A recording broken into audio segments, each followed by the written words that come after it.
야, 청소 똑바로 하라고. 여기 먼지가 그대로 있잖아.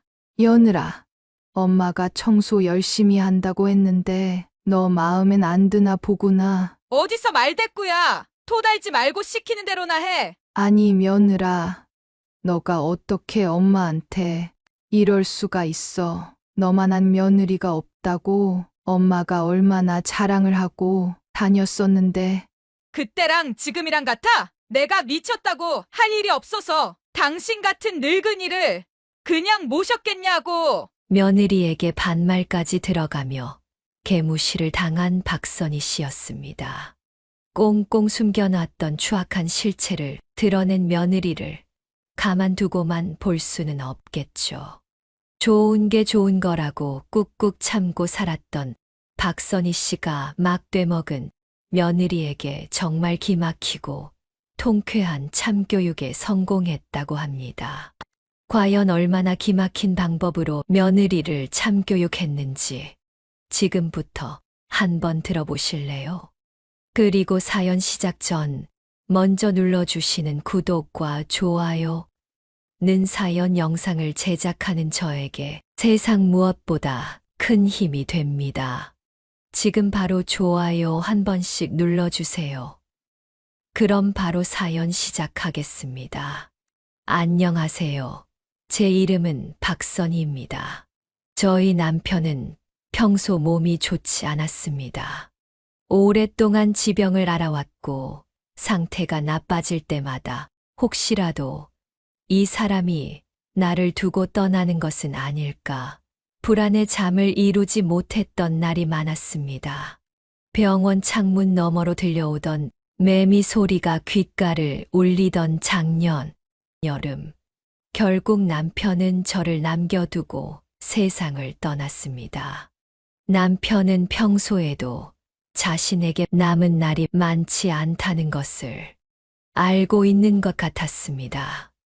떠나기 얼마 전 남편이 저를 따로 조용히 부르더군요.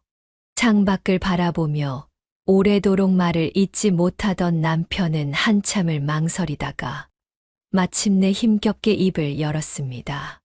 내가 먼저 세상을 떠나게 되면 절대 어떤 일이 있더라도 진현이한테 재산을 물려줘선 안 돼. 꼭 명심해야 돼. 유언처럼 들리는 남편의 말을 듣고 저는 몹시 당황할 수밖에 없었어요. 아니, 왜 그런 말을 해? 그래도 우리 아들인데 부모가 자식을 도와줘야 할 거 아니야. 저는 남편의 얼굴을 살폈습니다. 그러나 남편의 눈빛은 흔들림 없이 단단했습니다. 안 돼. 절대 안 돼. 남편은 단호하게 말했습니다. 그러더니 내 손을 꼭 잡았으며 다시 말을 이어갔습니다. 진현이가 아무리 우리 아들이라지만 믿을 수 없는 놈이야. 절대 재산을 물려줘서도 안 되고 금전적인 도움을 줘서도 안 돼. 모두 당신을 위해서 하는 말이니 꼭 명심해야 해. 하지만 저는 쉽게 대답하지 못했습니다. 부모가 자식에게 재산을 남기지 않는다는 것이 과연 옳은 일인지 선뜻 확신할 수 없었습니다. 사실 남편이 이런 부탁을 한 데에는 이유가 있었습니다. 몇 년 전 창밖에 먹구름이 잔뜩 끼어 있던 어느 날이었습니다. 대낮인데도 어둑한 하늘이 무언가 불길한 예감을 들게 했습니다. 커튼을 젖히고 한참을 창밖을 바라보던 중 갑자기 전화벨 소리가 울렸습니다. 처음 보는 낯선 번호였습니다. 여보세요? 김진현 씨, 어머니 맞습니까? 낯선 남자의 목소리가 들려왔습니다. 딱딱하고 냉정한 말투였습니다. 갑자기 아들 이름이 나오길래 순간 가슴이 덜컥 내려앉았습니다. 네, 맞습니다만 누구시죠? 지금 아드님이 무슨 사고를 쳤는지 알고 계십니까? 그 말을 듣자마자 손에서 땀이 배어 나왔습니다. 우리 진현이한테 무슨 일이라도 생겼나요? 김진현 씨와 회사 돈 1억 원 이상을 횡령했습니다. 그런데 지금 갚을 돈이 없다고 하는데 이게 어떻게 된 일입니까? 평소에 자식 교육을 어떻게 시키신 거예요? 순간 머릿속이 하얘졌습니다. 1억 원이라뇨. 우리 아들이 횡령을 했다니요. 우리 진현이가 얼마나 착한 아인데 절대 그럴 리가 없어요. 무슨 오해가 있는 게 아닐까요? 그러자 남자는 비웃듯이 말했습니다. 우리가 경찰에 신고해서 김진현 씨를 감옥에 보내야 정신 차리실 겁니까? 김진현 씨 감옥 보내기 전에 마지막으로 어머님께 연락을 드리는 겁니다. 감옥이라고요? 우리 진현이가 감옥이요? 심장이 미친 듯이 뛰었습니다. 갑자기 숨이 가빠졌고 머릿속이 아득해졌습니다. 제가 어떻게 하면 되나요? 남자는 짧게 한숨을 내쉬더니 냉정하게 말했습니다. 어머님께서 하실 수 있는 건 없습니다. 아드님 대신 감옥에라도 가시려고요? 그러시지 말고요. 제발 제가 어떻게 하면 되는지 해결 방법을 알려주세요. 아들을 위해서라면 뭐든지 할게요. 잠시 침묵이 흐르더니 남자는 다시 말했습니다. 뭐든지 하시겠다고요? 그럼 지금 당장 아드님이 사고 친 금액만큼 저희 쪽으로 보내세요. 1억 2천만 원 바로 보내시라고요. 저는 순간 귀를 의심했습니다. 1억 2천이요? 하지만 조금 전에는 1억이라고 하지 않으셨나요? 이자는 생각 안 하세요? 남자는 비웃듯이 말했습니다. 그리고 우리가 김진현 씨를 경찰에 신고하지 않고 그냥 넘어가 주는 것만 해도 감사해 하셔야죠. 아들을 위해서 그 정도도 못 하세요? 그냥 신고해 버릴까요? 저는 아무 말도 할 수 없었습니다. 손이 떨렸습니다. 아니에요.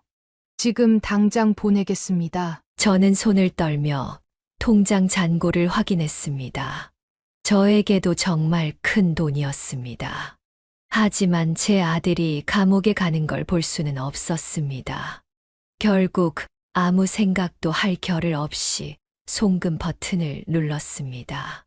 그제야 전화기 너머에서 남자의 목소리가 들려왔습니다. 앞으로 김진현 씨가 또 사고 안 치도록 잘 관리하세요. 저는 그 자리에서 힘없이 주저앉고 말았습니다. 아들을 살릴 수 있어서 다행이라는 안도감과 말로 설명할 수 없는 불안감이 뒤섞인 채로요. 그래도 하루하루가 지나면서 저는 안도의 한숨을 내쉬곤 했습니다. 1억 2천만 원이라는 큰 돈이었지만 아들을 살릴 수 있었다는 생각에 스스로를 위로하며 마음을 달랬습니다. 하지만 그로부터 며칠 뒤 결국 사단이 나고 말았습니다. 아니, 이게 뭐야? 남편이 깜짝 놀라며 말을 꺼냈습니다. 저는 순간 심장이 덜컥 내려앉았습니다. 당신 1억 2천을 어디에 쓴 거야? 사실 그게 어디에 썼냐고 묻잖아. 나한테 한마디 상의도 안 하고 이 큰 돈을 어디에 쓴 거야? 남편의 얼굴이 점점 붉어지고 있었습니다. 그게 좀 쓸 데가 있어서 썼어. 제가 더듬거리며 대답을 하자 남편은 더욱 인상을 찌푸렸습니다. 쓸 데가 있어서 도대체 어디에 당신이 1억 2천이나 되는 돈을 쓸 일이 뭐가 있어? 급한 일이 있었어. 당신한테 말도 못할 정도로 급한 일이었어. 남편은 한숨을 쉬더니 천천히 나를 바라보며 조용히 물었습니다. 진현이 때문이지? 저는 눈을 질끈 감았습니다. 이쯤 되면 거짓말을 해도 들킬 게 뻔했습니다.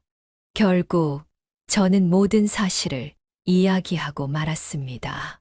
아들이 회사 돈을 횡령했다는 전화를 받았던 일, 경찰에 신고하기 전에 돈을 보내야 한다는 협박, 그리고 아들을 위해 결국 1억 2천만 원을 송금했던 일까지.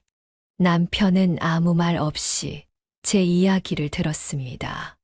예상과 달리 큰 소리를 치거나 화를 내지 않았습니다. 단지 입술을 꾹 다문 채 깊은 한숨을 내쉬었을 뿐이었습니다. 저는 조심스럽게 남편의 얼굴을 살폈습니다. 의외로 별말을 하지 않고 남편은 자리에서 일어나 방으로 들어갔습니다. 그렇게 별일 없이 넘어가는 줄 알았지만 그것은 단순한 착각이었습니다. 그날 저녁 퇴근을 하고 집에 들어오는 아들의 얼굴을 본 순간 남편이 벌떡 일어나 아들에게 다가갔습니다. 김진현! 남편이 위압적인 목소리로 아들을 불렀습니다. 아들이 멋쩍게 웃으며 네. 왜 부르세요? 라고 대답한 그 순간 남편의 손이 번개처럼 아들의 뺨을 후려쳤습니다. 아들은 놀라 비명을 질렀고 저는 깜짝 놀란 채로 남편을 막아섰습니다. 여보, 이게 무슨 짓이야? 이놈 버르장머리를 고쳐놔야겠어! 남편의 눈빛은 분노로 이글거리고 있었습니다. 너 내가 무슨 짓을 한 줄 알아? 회사 돈을 훔쳐! 이런 짐승보다 못한 놈! 아니, 아버지. 그게 아니라. 조용히 못해! 너 같은 놈이 우리 집에서 태어났다는 게 너무 수치스럽구나! 너 도대체 언제 사람 될래? 남편은 다시 한 번 손을 들었고 저는 간신히 남편을 붙잡아 뜯어 말렸습니다. 제발, 사람 잡겠어. 그만해. 저는 남편의 팔을 붙잡고 간절하게 애원했습니다. 하지만 남편은 화를 사귀지 못한 채 아들을 노려보았습니다. 남편은 몇 분을 더 씩씩거리다가 가까스로 화를 억누르고 방으로 돌아갔습니다. 아들은 멍하니 그 자리에 서 있었습니다.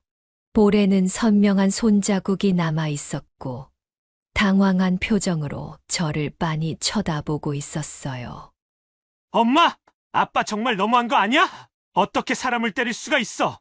그것도 자기 자식을 말이야. 저는 그 말을 듣고 한참을 아무 말 없이 아들을 바라보았습니다. 이 순간에도 남편이 너무한 거 아니냐고 묻는 아들을 보며 지금까지 내가 너무 아들에게 관대했던 건 아닌가 하는 생각이 들더군요. 그날 이후 우리 집안에는 팽팽한 긴장감이 감돌았습니다. 남편과 아들은 마주치는 것조차 피하려 했고, 저는 그 틈에서 애써 평화를 유지하려 애썼습니다. 하지만 남편의 분노는 그렇게 쉽게 사라지지 않았습니다. 그러던 어느 날, 이번엔 제가 남편과 다투게 됐습니다. 바로 진현이의 결혼 문제 때문이었죠. 여보, 우리 진현이가 곧 결혼을 하잖아. 남편은 신문을 넘기던 손을 멈추더니 제 쪽을 바라보았습니다. 왜 뜸을 들이면서 말을 해? 하고 싶은 말이 뭐야? 저는 머뭇거리다가 조심스럽게 말을 이어갔습니다. 그래서 말인데, 우리도 다른 집처럼 아들한테 집 하나 해주면 어떨까 싶어서. 그러자 남편은 단호하게 신문을 접으며 말했습니다.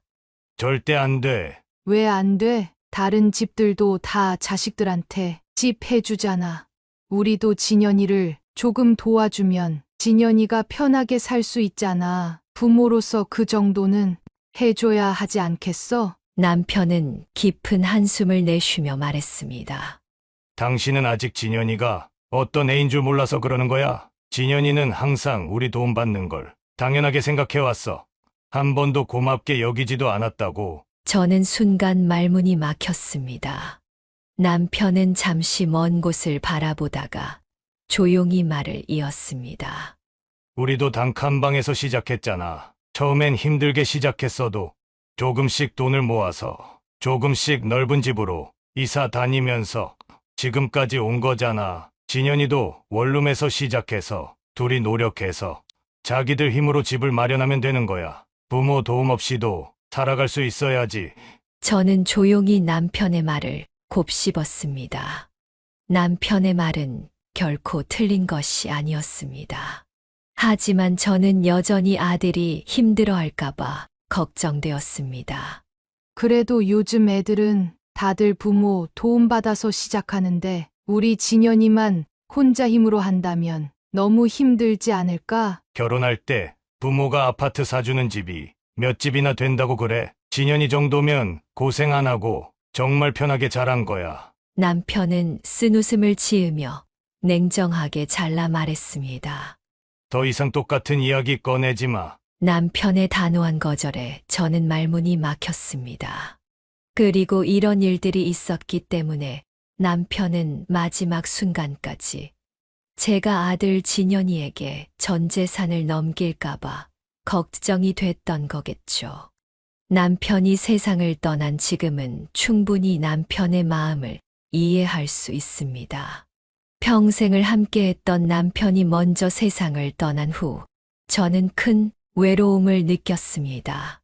하루하루가 무의미하게 흘러가는 듯했고 집안엔 정적만이 가득했습니다.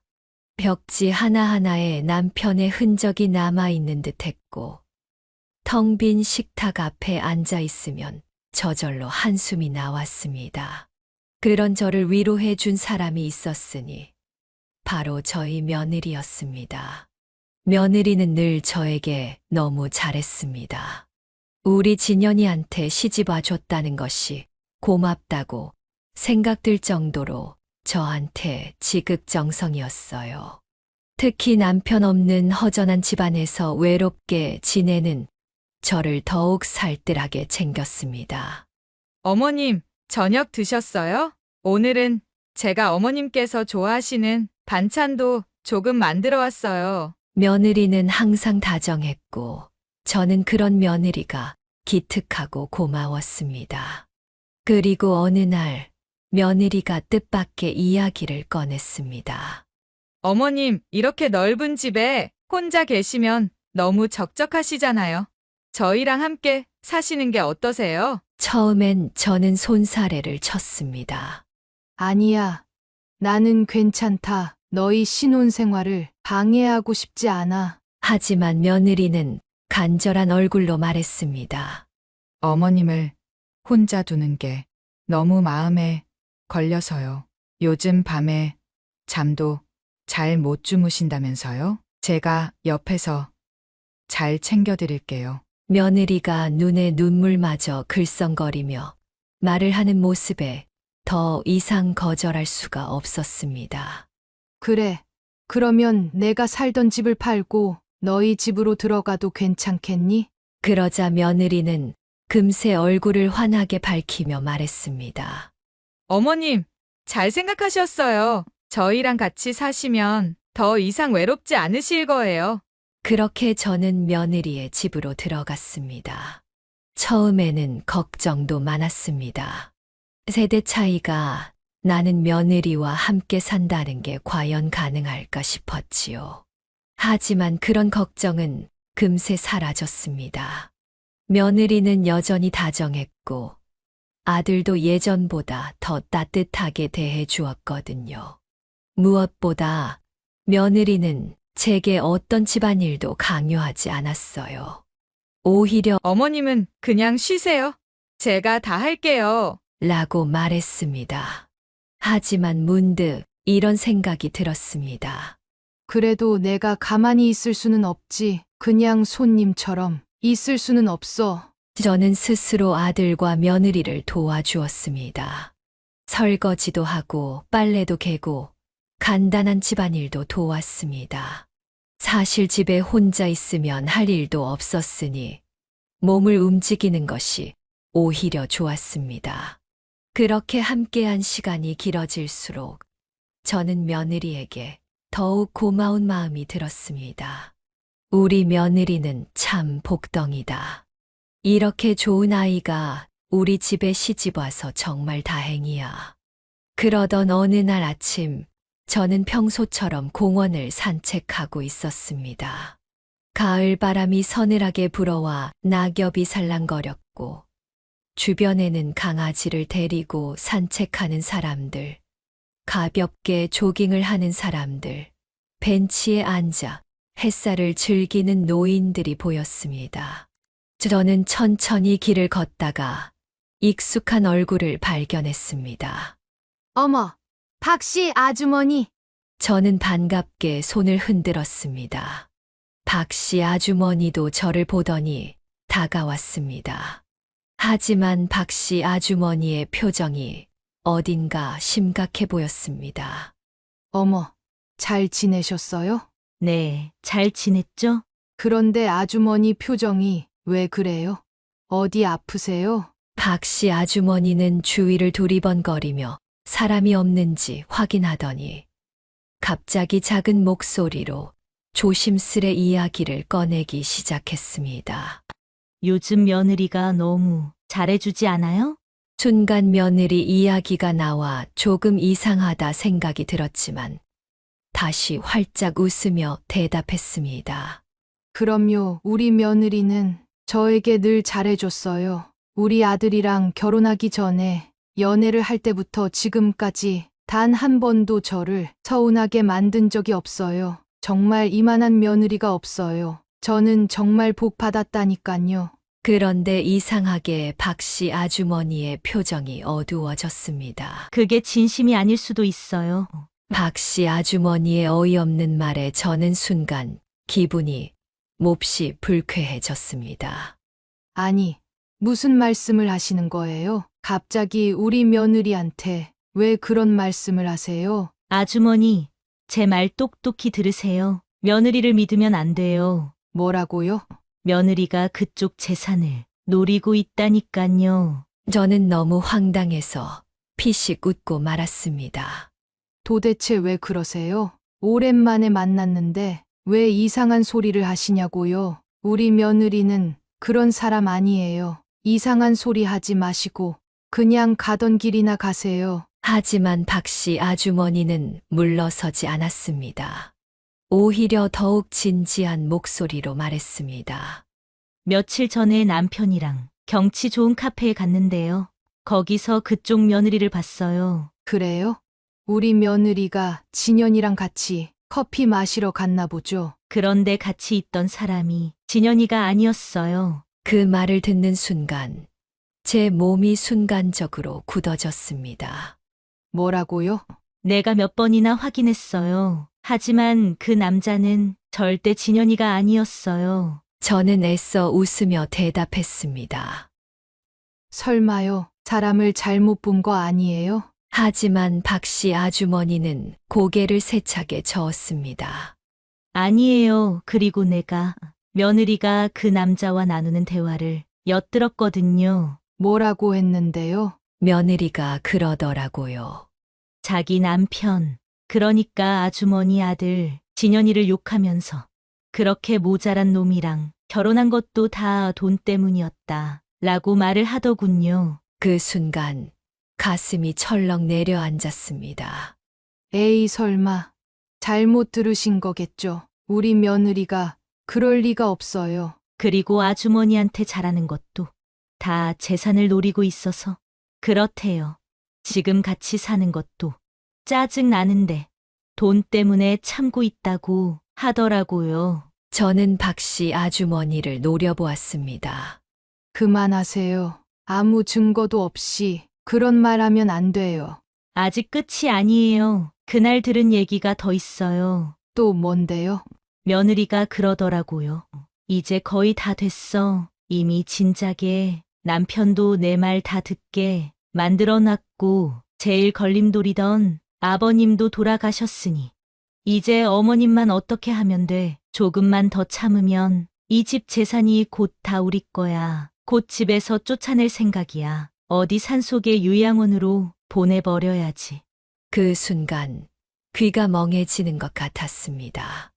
마치 세상이 빙글빙글 도는 느낌이 들었습니다. 무슨 말도 안 되는 소리를 하는 거예요. 우리 며느리가 나한테 잘해주는 게 질투 나서 그러는 거 아니에요? 아니에요. 제발 제 말을 좀 믿어주세요. 제가 거짓말해서 뭐 하겠어요? 싫어요. 듣기 싫어요. 당장 가세요. 다시는 저한테 이런 말 하지 마세요. 저는 황급히 등을 돌려 걸음을 옮겼습니다. 하지만 이상했습니다. 분명 박씨 아주머니의 말을 믿을 수 없다고 생각했는데 이상하게도 그 말이 머릿속에서 떠나질 않았습니다. 혹시라도 박씨 아주머니 말이 사실이라면 박씨 아주머니의 말이 자꾸만 귓가를 맴돌았습니다.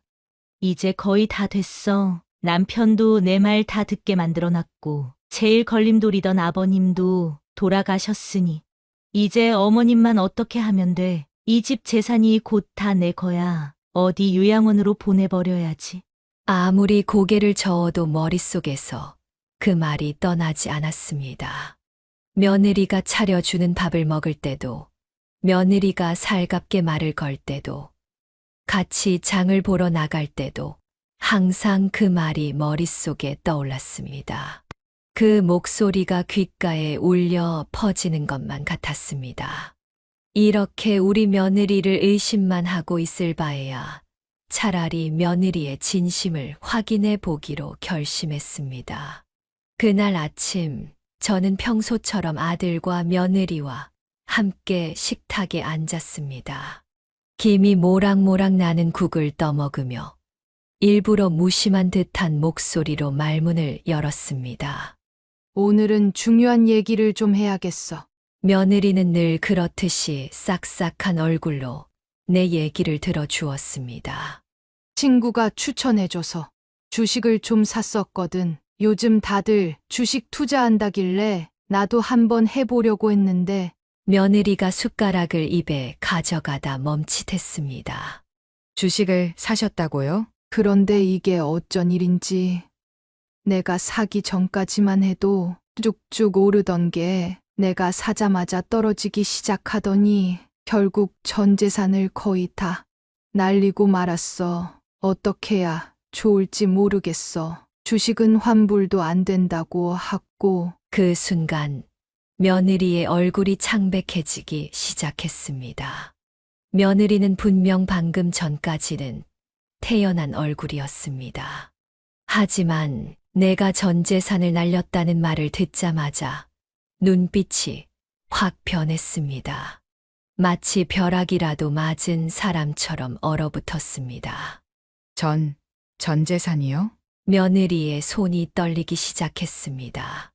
아니, 어머님. 그래서 얼마를 잃으신 건데요? 정확히 좀 말해보세요. 저는 한숨을 쉬며 대답했습니다. 원래 살던 집 팔았던 돈까지 모두 다 잃었어. 며느리는 깊이 숨을 들이마시더니 갑자기 목소리를 높였습니다. 아니, 제정신이세요. 그 순간 저는 깜짝 놀랐습니다. 얘가 지금 나한테 소리를 지르고 있어. 속으로 이런 생각이 들었습니다. 한 번도 본 적 없는 며느리의 표정이었습니다. 그동안 그렇게 다정하던 며느리였는데 지금은 눈에서 불꽃이 튀는 듯 했습니다. 그 많은 돈을 그렇게 쉽게 날려버리시면 어떡해요? 제 심장이 쿵쾅거리기 시작했습니다. 아니, 내가 전 재산을 날렸는데 날 위로해 주지는 못할 망정 내가 왜 나한테 소리를 지르는 거야? 저는 황당해서 며느리를 바라보았습니다. 어차피 내 돈이잖아. 너랑 무슨 상관인데 내가 이렇게 화를 내? 아니, 안타까워서 그러죠. 며느리는 억지로 웃는 듯한 표정을 지었지만 목소리는 여전히 날카로웠습니다. 근데 진짜 다 날리신 거 맞아요? 저랑 장난치시는 거죠? 말이 안 되잖아요. 그 많은 돈을 몇 주 만에 다 잃었다니. 말이 안 되잖아요. 저는 애써 담담한 표정을 유지하며 고개를 저었습니다. 내가 너한테 왜 그런 장난을 치겠어? 그 말을 듣자 며느리는 이성을 잃은 사람처럼 자리에서 벌떡 일어났습니다. 그럼 어디 확인이라도 해봐요. 진짠지 아닌지 확인해보자고요. 며느리의 눈빛이 광기를 띠기 시작했습니다. 저는 천천히 휴대폰을 꺼내 일부러 떨리는 손으로 화면을 켰습니다. 그래, 어서 확인해봐라. 며느리는 핸드폰을 낚아채듯 받아들고 화면을 뚫어져라 바라보았습니다. 제 계좌에서 거액이 빠져나간 기록이 고스란히 남아 있었습니다. 며느리는 숨을 헉 하고 삼키더니 뒷걸음질 쳤습니다. 진짜라고요? 저는 고개를 끄덕이며 주식 거래 내역까지 보여줬습니다. 주식이란 게 이렇게 무서운 건 줄 알았으면 절대 손도 안 댔을 텐데 친구 말만 믿고 속아 넘어가 버렸어. 그러나 그 돈이 실제로 사라진 건 아니었습니다. 저는 자주 쓰는 계좌에서 다른 계좌로 잠시 돈을 옮겨 놓았고, 며느리에게 보여준 것은 실제 주식 투자 화면이 아니라 연습용 모의 투자 화면이었습니다. 실제 돈이 아니라 가상의 투자금으로 연습할 수 있는 시스템이었죠. 그 사실을 알 리 없는 며느리는 마치 세상이 무너지는 듯한 얼굴을 하고 있었습니다. 그 순간 그녀는 숟가락을 내팽개치듯 내려놓고 다급하게 방으로 들어갔습니다. 그리고 바로 그때 방 안에서 뭔가를 던지는 소리와 함께 며느리의 분노 섞인 비명이 터져 나왔습니다. 저는 깜짝 놀라 허겁지겁 방으로 갔습니다. 무슨 일이야? 갑자기 왜 그래? 문을 열자 며느리는 두 손으로 머리를 부여잡고 있었고 화가 폭발한 듯 소리쳤습니다. 어머니는 그렇게 큰 돈을 잃고도 멀쩡하세요. 제가 생각했던 것보다 훨씬 재산이 많았잖아요. 며느리의 눈빛이 번뜩였습니다. 그런데 그 많은 돈을 그렇게 쉽게 몇 주 만에 다 날리셨다고요? 진짜 제 정신이세요? 제 정신이냐고요? 며느리의 목소리는 거의 울부짖음에 가까웠습니다. 그제야 저는 확신했습니다. 며느리가 걱정하는 것은 내가 전 재산을 날렸다는 사실이 아니라 더 이상 그 재산을 자신이 가질 수 없다는 현실이었던 것이었습니다. 그날 이후로 며느리의 태도는 완전히 달라지기 시작했습니다. 매일 아침부터 날카로운 목소리가 집안에 울려 퍼졌습니다. 빨래 제대로 안 해? 빨래 제대로 하라고. 며느리는 팔짱을 낀 채 마치 상전처럼 나를 내려다보고 있었습니다. 아니, 며느라. 그래도 엄마한테 그렇게 반말을 하면 어떡하니? 그러자 며느리는 코웃음을 쳤습니다. 어쩌라고? 공짜로 우리 집에 빌부터 먹을 생각이야? 뭐라도 해야 할 거 아니냐고. 저는 며느리의 얼굴을 똑바로 바라보며 말했습니다. 아니, 지금까지 내가 너희한테 돈을 주고 너희 집에 머물렀던 건 아니잖니? 그때랑 지금이 같아? 며느리는 비아냥거리며 한숨을 쉬었습니다. 그땐 그래도 나중에 뭔가 받을 게 있다고 생각했으니까 참았던 거지. 근데 지금은 우리한테 물려줄 재산도 다 날려먹었잖아. 그런데 나보고 공짜로 봉사를 하라는 거야? 당신 같은 늙은이를 그냥 모시고 살라고? 저는 순간 숨이 막혔습니다. 너 방금 뭐라고 했니? 못 들었어? 늙은이라고, 늙은이. 당신 같은 늙은이를 왜 내가 공짜로 먹여 살려야 하냐고. 그러니까 이 집에 계속 살려면 집안일이라도 똑바로 하란 말이야. 이 늙은이야. 저는 그 자리에 얼어붙은 듯 서 있었습니다. 아니, 어떻게 엄마한테 이럴 수 있어? 지금까지 나한테 그렇게 잘했던 건 모두 연기였다는 거야? 그러자 며느리는 피식 웃으며 대꾸했습니다. 그걸 지금 알았어? 내가 미쳤다고 할 일이 없어서 당신 같은 늙은이를 모신 줄 알아? 저는 며느리의 차가운 눈빛을 마주하며 온몸이 떨려왔습니다. 그럼 너 그동안 내가 했던 말들도 다 거짓말이었니? 내가 좋다고 했던 것도, 엄마처럼 생각한다고 했던 것도, 그걸 진심이라고 믿었던 거야? 며느리는 태연하게 머리를 넘겼습니다. 내가 얼굴도 못나고 멍청한 당신 아들이랑 미쳤다고 결혼했겠냐고. 미쳤다고. 다 받아먹을 재산이 있었으니까 당신 아들이랑 결혼을 한 거지. 저는 며느리를 바라보다가 한 걸음 뒤로 물러섰습니다. 내가 진작에 너의 본 모습을 알았어야 했는데, 그러자 며느리는 콧방귀를 뀌며 비웃었습니다. 어쩜 그렇게 눈치가 없어? 내가 이런 사람인지 눈치 못 챈. 멍청한 당신 머리나 탓해. 그리고 네가 재산 관리만 제대로 했어도 이런 일이 없었을 거 아니야. 당장 모든 진실을 밝히고 싶었지만 며느리의 추악한 본성이 과연 어디까지인지 확인하고 싶은 마음도 생겼습니다. 며느리는 한 번 본색을 드러내고 나니 순식간에 악마처럼 변하기 시작했습니다. 나를 종처럼 부려먹는 것도 모자라 아예 밥까지 안 주기 시작하더군요. 저는 며느리에게 조심스럽게 말을 건넸습니다. 며느라, 저기 혹시 밥 좀 줄 수 있겠니? 오늘 아무것도 못 먹어서 너무 힘이 없구나. 그러자 며느리는 팔짱을 낀 채 비웃듯 쳐다봤습니다. 뭐라고? 지금 밥을 달라는 거야? 나한테? 내가 아직도 당신 며느리인 줄 알아? 아무거나 좋아. 내가 지금 돈이 한 푼도 없어서 사 먹을 수도 없잖니. 제발 아무거나 좀 주렴. 저는 두 손을 모으며 간절하게 부탁했습니다. 그러자 며느리는 피식 웃더니 식탁 위에 놓여 있던 자기 밥그릇을 들었습니다. 그리고 밥그릇을 내 앞에 던지듯 내려놓았습니다. 그 안에는 며느리가 먹다 남긴 밥이 있었습니다. 저는 멍하니 밥그릇을 내려다보았습니다. 그리고 며느리는 싱크대에서 냄비 하나를 가져왔습니다. 건더기는 하나도 없이 국물만 남은 김치찌개였습니다. 배고프면 이거라도 감사하게 받아 먹어. 이걸 지금 밥이라고 주는 거니? 아니면 굶던가 네 알아서 해. 며느리는 아주 당당한 얼굴로 대답했습니다.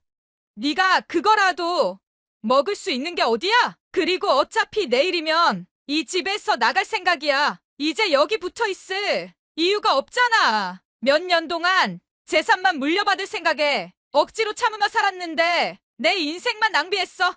내 인생만 낭비했다고. 저는 그제야 확신했습니다. 이 여자는 인간이 아니라는 사실을요. 나는 입술을 꽉 깨물었습니다. 그동안의 연극을 끝낼 시간이 왔습니다. 끝을 봐야 할 때가 왔습니다. 네가 정말 너의 추한 밑바닥 본성을 다 보여주는구나. 저는 한 걸음 더 다가가며 담담한 목소리로 말했습니다. 이 모든 건 너를 떠보기 위해 시험을 해본 거야. 며느리의 얼굴이 굳어졌습니다. 뭐라고? 내가 정말 그 많은 재산을 한순간에 다 잃었다고 생각하니? 그게 무슨 소리야? 내 앞에서 직접 휴대폰으로 확인까지 시켜줬잖아. 저는 천천히 웃으며 고개를 끄덕였습니다. 그건 내 반응을 보기 위해 내가 꾸몄던 거였어. 잠시 다른 계좌로 돈만 옮겨놨을 뿐이고 내가 본 주식 거래 내역? 그건 모의 투자용 계좌였어. 진짜 내가 투자한 게 아니었다고. 며느리의 얼굴이 순식간에 새파랗게 질려버렸습니다. 저는 그러든 말든 아랑곳하지 않고 계속해서 말을 이어갔습니다. 2주 전쯤 어느 카페에서 내가 내 애인이랑 나누던 대화 내 지인이 모두 엿듣고 있었단다. 그럴 줄은 상상도 못했지? 무슨 소리야? 무슨 말도 안 되는 소리를 하고 있어. 내가 재산을 노리고 우리 아들이랑 결혼한 거고 우리 남편이 먼저 세상을 떠났으니 이제 조금만 있으면 재산을 뺏을 수 있다고 떠들고 다녔다면서 어딜 가든지 입조심을 했어야지. 그 순간 며느리의 입술이 파르르 떨리기 시작했습니다. 그게 무슨 소리야? 애인은 무슨 애인? 말도 안 되는 소리를 하고 있어. 말도 안 되는 소리라고? 정말 저는 코웃음을 치며 천천히 휴대폰을 꺼냈습니다. 네가 그렇게 발뺌할 줄 알고 그 카페에 가서 CCTV 영상을 받아놨어. 곧 소송이 시작되면 증거 자료로 써야 하지 않겠어? 자는 다시 한번 휴대폰 화면을 보이며 차분히 말했습니다. 내가 지금까지 한 말들이 모두 빠짐없이 녹음되어 있어. 재산 때문에 우리 아들이랑 결혼한 거라는 말들과 나한테 했던 말들까지 전부 말이야. 우리 아들 이혼 소송할 때 증거 자료가 있어야 하지 않겠어? 며느리가 제 손에 들린 휴대폰을 뚫어져라 보더니 그 순간 갑자기 제 손에 쥐어진 휴대폰을 낚아채 바닥에 내던져 버리더군요. 막 하는 소리와 함께 휴대폰 액정이 박살이 나버렸습니다. 그런데 저는 그 모습을 보고도 이상하게 덤덤했습니다. 이미 며느리의 추악한 본 모습을 다 알고 있었으니 이 정도 행동은 놀랍지도 않더군요. 그러자 며느리는 더 이상 이성을 유지하지 못하고 발을 구르며 소리를 지르기 시작했어요. 이 미친 노인네가 어디서 사람을 가지고 놀아? 며느리가 주먹을 꽉 쥐더니 갑자기 저를 향해 성큼 다가왔습니다. 그러곤 제 머리채를 잡고 흔들더군요. 그 순간 현관문이 벌컥 열리더니 회사에서 퇴근하고 돌아온 아들이 뛰쳐왔습니다. 아들은 놀란 얼굴로 제게 달려오더니 며느리의 손목을 잡아 떼어냈습니다. 뭐 하는 거야? 너 지금 우리 엄마한테 뭐 하는 거냐고? 그러자 며느리는 이성을 잃은 듯 아들을 향해 소리를 질렀습니다. 이거 놔라고! 너 같은 멍청한 놈이랑 너희 엄마 때문에 내 인생이 엉망이 됐어. 며느리의 눈빛에는 오직 증오와 분노만이 가득했고 며느리의 행패는 결국 경찰이 도착하고 나서야 진정됐습니다. 폭행 신고받고 출동했습니다. 자는 천천히 숨을 내쉬고 며느리를 바라보며 조용히 입을 열었습니다.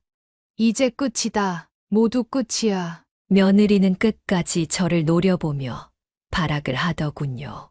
이 정신 나간 노인네가 너 내가 가만 안 둘 거라고. 그러나 며느리의 난동은 경찰관들에 의해 쉽게 제압이 됐습니다.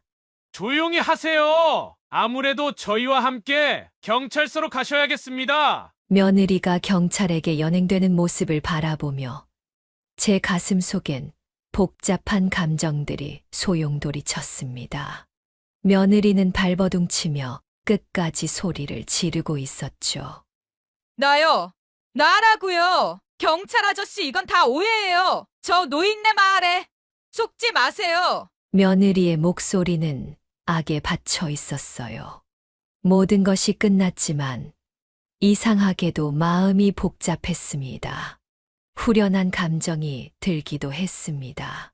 그동안 저를 속이고 저희 가족을 무너뜨리려 했던 며느리의 실체를 밝혀냈으니 마땅히 후련해야 했습니다. 하지만 동시에 가슴 한켠에 쓰라림이 남았습니다. 제가 그녀를 가족이라 믿고 사랑했던 시간들이 한순간에 무너져 버린 것 같았습니다. 며느리가 제게 따뜻하게 건넸던 말들, 함께 나눈 웃음들, 그리고 며느리를 보며 복받은 시어머니라고 느꼈던 순간들이 모두 거짓과 착각이었다는 걸 잘 알기 때문입니다. 그런 사람에게 정을 붙였다는 사실이 참으로 허무하고 한심했습니다. 그리고 아들이 떠올랐습니다. 우리 아들도 그 여자를 사랑했습니다. 우라 아들이 오랜 시간 동안 믿고 의지했던 아내였고 가정을 함께 꾸렸던 사람입니다. 그런데 이제 아들의 결혼 생활이 이렇게 허무하게 끝나버린 것입니다. 사랑한다고 믿었던 사람에게 배신당한 아들의 마음은 얼마나 찢어질까요? 아들의 결혼이 실패로 끝났다는 현실이 너무 아프게 다가왔습니다. 저는 아들이 따뜻한 가정을 꾸리고 행복하게 살아가길 바랐습니다. 서로 사랑하며 함께 늙어가고 평범한 가정 속에서 웃으며 살아가길 꿈꿨습니다. 하지만 아들은 이제 상처를 안고 혼자가 되어야 했고 그 상처가 너무나도 깊어 보였습니다. 모든 것이 제 탓 같았습니다. 제가 더 빨리 알아차렸더라면 결혼 전에 며느리의 실체를 조금만 더 일찍 알았더라면 우리 아들이 이렇게까지 상처받지 않았을 겁니다. 그 생각에 마음이 무거워졌습니다. 이 모든 사건 이후 우리 아들은 깊은 충격에 빠졌습니다. 저보다도 더 심하게 정신적인 타격을 받은 것 같았습니다. 사실 우리 아들은 오히려 공부도 잘했고 남들이 부러워하는 직업도 가지고 있었습니다. 하지만 한 가지가 부족했습니다. 그것은 바로 여자를 만나본 경험이 없었다는 것이었습니다. 아들은 학창 시절 내내 한 번도 문제를 일으킨 적이 없는 모범생이었습니다. 내 학교에 가서도 취업 준비를 하면서도 오직 공부에만 집중했습니다. 그러다 보니 연애 경험이 전무했습니다.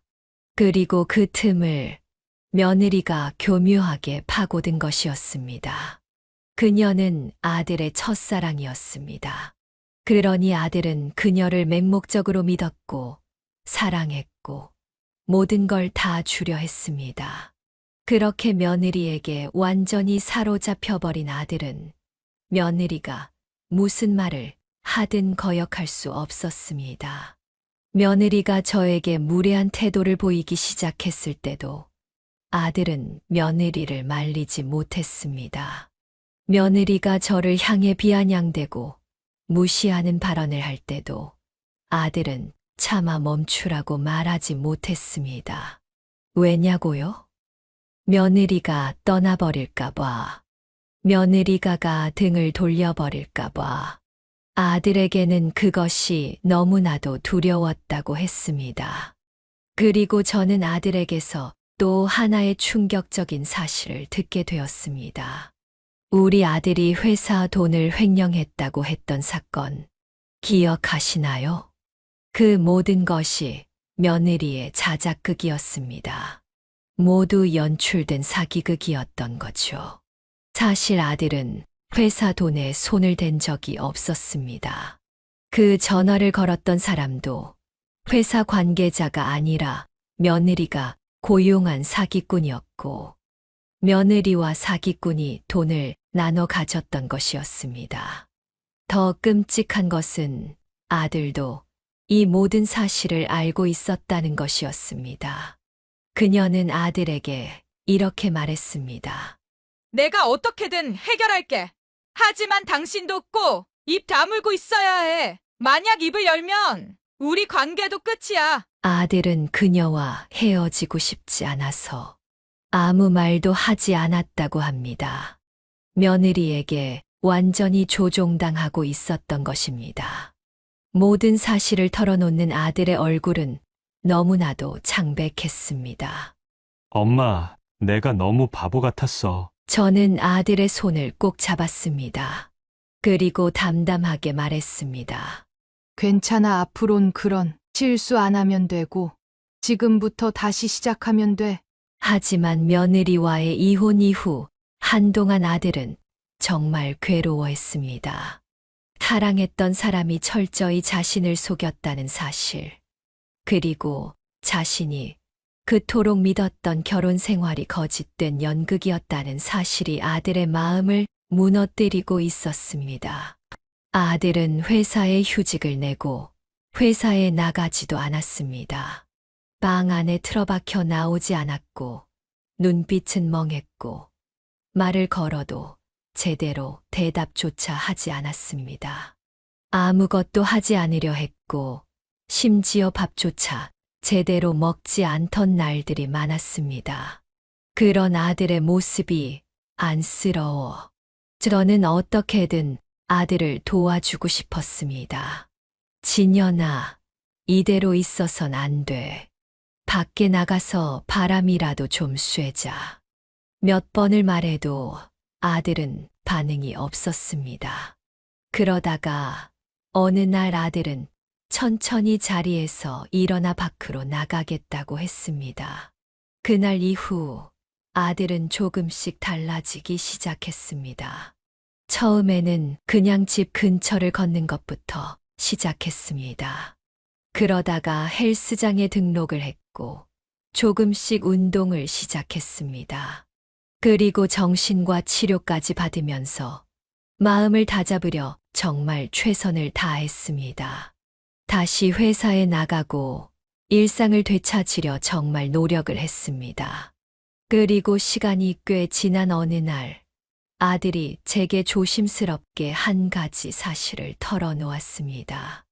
엄마, 나 사실 만나고 있는 사람이 있어요. 그 말을 듣는 순간 저는 반가운 감정과 함께 걱정이 밀려왔습니다. 또다시 상처를 받으면 어떡하나. 또다시 며느리 같은 여자를 만나면 어떡하나. 그 걱정에 저는 조심스럽게 아들에게 물었습니다. 지금 만나는 여자는 어떤 사람이니? 그러자 아들은 잠시 고민하는 듯 하더니 이내 웃으며 대답했습니다. 엄마 걱정하지 마세요. 이제 다시는 같은 실수 안 해요. 그리고 지금 만나는 여자한테는 우리 집 재산이 얼마인지 절대 이야기하지 않았어요. 그 말에 저는 마음이 조금 놓였습니다. 아들은 저번 일을 통해 확실히 교훈을 얻은 듯 했습니다. 더는 맹목적으로 사람을 믿지 않을 것이고 사람의 본심을 더 깊이 들여다보려 노력하는 것 같았습니다.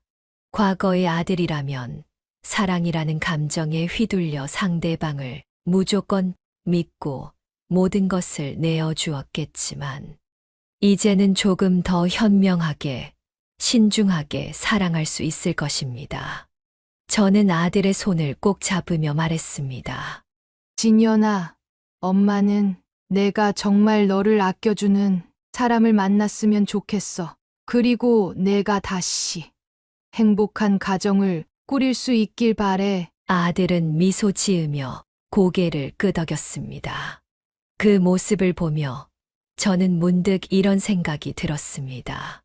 나도 이제 다시 행복해질 수 있을까? 전 며느리에게 받은 상처는 너무나도 깊었습니다. 믿었던 사람에게 철저히 배신당한 아픔은 쉽게 아물지 않을 것입니다. 하지만 이제는 저도 다시 행복해지고 싶습니다. 이 사연을 끝까지 듣고 계신 분들에게 한 가지 부탁을 하고 싶습니다. 혹시 저와 제 아들이 다시 행복한 삶을 살 수 있도록 저희 모자를 응원해 주실 수 있을까요? 여러분의 따뜻한 댓글 하나가 저와 제 아들에게는 정말 큰 힘이 될 것입니다. 상처받은 제 마음을 부디 달래주시고 세상을 다시 힘차게 살아갈 용기를 주시면 정말 감사할 것 같습니다. 박선희 씨의 부탁대로 박선희 씨와 박선희 씨의 아들 진현 씨가 악독한 전 며느리로부터 받은 상처를 극복하고 다시 행복한 삶을 살 수 있도록 응원과 격려의 한마디 댓글로 남겨주실 수 있을까요? 여러분들의 따뜻한 한마디가 박선희 씨와 아들 진현 씨에게 분명 큰 힘이 될 것이라 생각합니다. 혹시 아직 구독과 좋아요 안 눌러주신 분들이 있으시다면 꼭 한 번씩 부탁드립니다. 그럼 저는 더 재밌고 흥미진진한 영상으로 다시 여러분들을 찾아뵙겠습니다. 감사합니다.